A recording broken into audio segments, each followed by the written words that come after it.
So what's up everyone and welcome back to our channel in another video.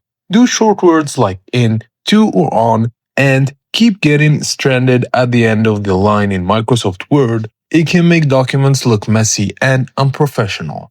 The good news is that Word has a simple built-in solution called a non-break-in space.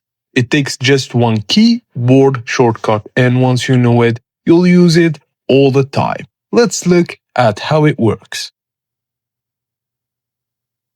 So here's a simple sentence. We are going to London tomorrow.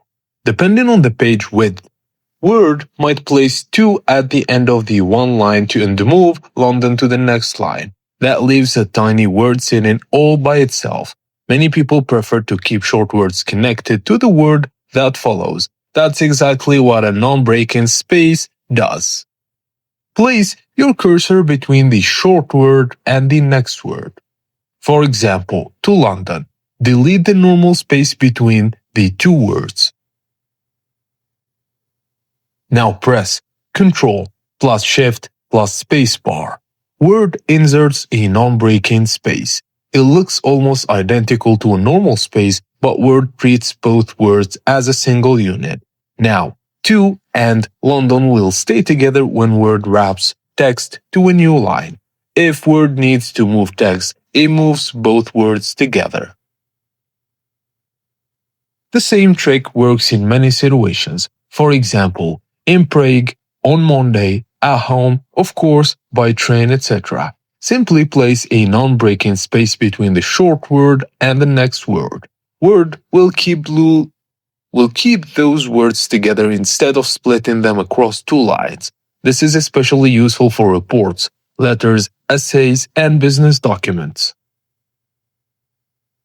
If your document is long, manually fixing every occurrence can take time. Instead, use Find and Replace. Just press Ctrl plus H.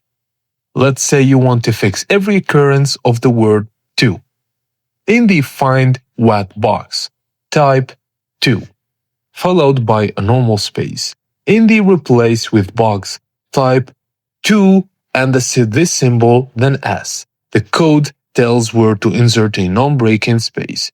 Click Replace or Replace All depending on your situation. You can repeat the same process for each short word such as in, on, at, etc. This can save a lot of time in longer documents. But be careful with bulk replacements. Don't replace every space in the document and only target specific short words that you only want to keep attached to the following word. And that's it guys, as simple as that. Thank you for watching and please don't forget to like and subscribe if this video helped you out.